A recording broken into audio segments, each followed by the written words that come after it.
अस्सलामु अलैकुम वरहमतुल्लाहि वबरकातुह।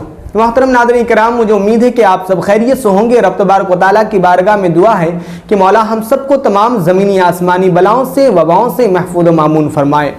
मेरे प्यारे इस्लामी भाइयों, जैसा कि हम सबको मालूम है कि अल्हम्दुलिल्लाह आज जो है ये 5वां रोज़ा कंटिन्यू है और 4 रोज़ा कंप्लीट हो चुका है। रब तबारक व तआला की बारगाह में दुआ है कि हम तमाम मुसलमानों को इस महीने में ज़्यादा से ज़्यादा इबादत करने की तौफीक व रफ़ीक अता फरमाए और नमाज तरावी और फिर उसके बाद कुरान की तिलावत करने की पाबंदी अता फरमाए। मेरे प्यारे इस्लामी भाइयों, आज हम गुफ्तगू करेंगे इस वीडियो में कि नमाज तरावी की कज़ा होती है या फिर नहीं।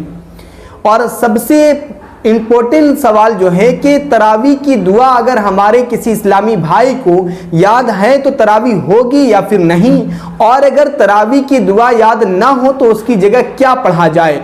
ये 2 सवाल हो गए। और तीसरा सवाल ये है कि क्या कोई इशा की नमाज पढ़े बगैर अगर तरावी पढ़ना चाहता है तो उसकी तरावी की नमाज होगी या फिर नहीं होगी। तो आज पूरा का पूरा लुब्बे लुबाब और खुलासा ये है कि आज हम गुफ्तगू करेंगे कि इशा की नमाज के बगैर तरावी होती है या नहीं, और तरावी की दुआ अगर याद ना हो तो हम कैसे पढ़ें, क्या पढ़ें और किस वक्त पढ़ें, और तरावी की कज़ा होती है या फिर नहीं। अगर होती है तो उसकी कज़ा हम किस तरीके से करेंगे और बाकायदा किताबों की दलील के साथ आपको बताया जाएगा। लिहाजा जो थंबनेल देख करके आप अंदर आए हैं उसका सबसे पहले मैं ये जवाब देता चलूं कि अगर किसी हमारे इस्लामी भाई को तरावी की दुआ याद ना हो तो वो क्या करे। अगर तरावी की दुआ जो कि हर 4 रकात के बाद पढ़ी जाती है, सुभान अज़ील मुल्क वल मलकूत जो दुआ है तरावी की, अगर वो याद ना हो तो क्या पढ़ें। मेरे प्यारे इस्लामी भाइयों, अगर किसी इस्लामी भाई को तरावी की दुआ या फिर हमारी किसी इस्लामी बहन को तरावी की दुआ याद नहीं है तो कोई दिक्कत नहीं है, तरावी की नमाज हो जाएगी। और अगर आप चाहते हैं तो उसके बाद सुभान अल्लाह, अल्हम्दुलिल्लाह, अल्लाहु अकबर, इस्तग़फ़ार कुछ भी आप विर्द कर सकते हैं, कोई भी दुआ आप पढ़ सकते हैं, कोई दिक्कत नहीं है। अब रही बात दूसरे सवाल की कि इशा की नमाज के बगैर तरावी होगी या फिर नहीं। देखिए, अगर कोई इशा की नमाज नहीं पढ़ा है तो वो तरावी की नमाज भी नहीं पढ़ सकता है। अगर कोई तरावी की नमाज पढ़ना चाहता है तो सबसे पहले उसे चाहिए कि वो इशा की 4 रकात फर्ज नमाज जरूर पढ़े, फिर उसके बाद तरावी की नमाज पढ़े।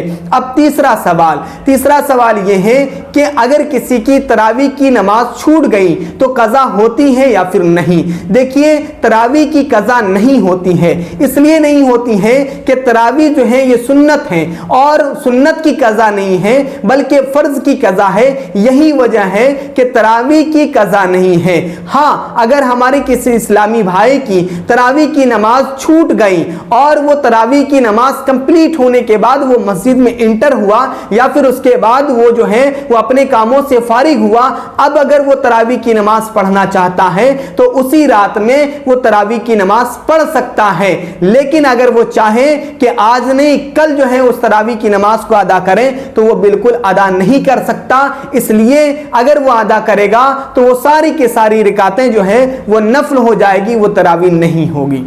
अब एक और सवाल जो कि हमारे बहुत सारे इस्लामी भाई पूछने से कतराते हैं और फिर उसके बाद अगर वो तरावी की उस मौके पर अगर वो चले जाते हैं तो कतराते हैं, वो थर्रा जाते हैं कि आखिर मैं पूछूं तो पूछूं किससे और ये सवाल करूं तो करूं किससे। और आपको ये सवाल जो है पूरे यूट्यूब पे नहीं मिलेगा। मैं आपको बताता चलूं कि अगर जिस तरीके से 4 रकात फर्ज नमाज है इशा की, अगर 2 रकात हो गई हैं, अब 2 रकात हो गई हैं तो 2 रकात कंप्लीट कैसे करेंगे कि सलाम फेरने के बाद दाहिने तरफ सलाम फेर दिए, जब इमाम बाएं तरफ सलाम फेरेगा तो आप खड़े हो जाइए और 2 रकात कंप्लीट कर लिए। लेकिन अब अगर तरावी की 4 रकात हो गई, अब 16 रकात बाकी हैं, अब अगर वो बंदा आया तो अब तरावी की नमाज को कैसे कंप्लीट करेगा। तो उसका तरीका, आसान सा तरीका यह है कि अब आप मस्जिद में इंटर किए, अब इंटर करने के बाद आपने देखा कि 8 रकात नमाज हो चुकी हैं, अब 8 रकात बाकी हैं। तो अगर आपने इशा की नमाज नहीं पढ़ी है तो सबसे पहले आप इशा की नमाज पढ़ें। उसके बाद जो 8 रकात या फिर 6 रकात बची हैं, इमाम के साथ जो हमारे तरावी पढ़ाने वाले हाफिज साहब हैं, इमाम के साथ आप उन बकिया रकातों को पहले पढ़ लें। फिर बकिया रकातों को पढ़ने के बाद پھر جو آپ کی نماز چھوٹ گئی تھی تراویح کی آپ اسے پڑھ لیں، پھر اس کے بعد اب آپ جو ہے اب امام کے ساتھ آپ وتر کی نماز نہیں پڑھیں گے، بلکہ اب پہلے بقیہ نماز آپ تراویح کی پڑھیں، اس کے بعد آپ وتر 3 رکعت الگ سے پڑھیں گے۔ تو یہ طریقہ ہے، اور اگر آپ یہ چاہتے ہیں کہ یہ تمام مسائل کو پڑھیں تو یہ تمام مسائل تنویر الابصار اور در مختار جلد نمبر 2 صفحہ نمبر 598 پر موجود ہیں، آپ اگر چاہیں تو مطالعہ کر سکتے ہیں۔ اگر آپ کو یہ ویڈیو اچھا لگے تو تمام اسلامی بھائیوں تو ضرور شیئر کریں اور اس چینل کو ضرور سبسکرائب کریں۔ السلام علیکم ورحمۃ اللہ وبرکاتہ۔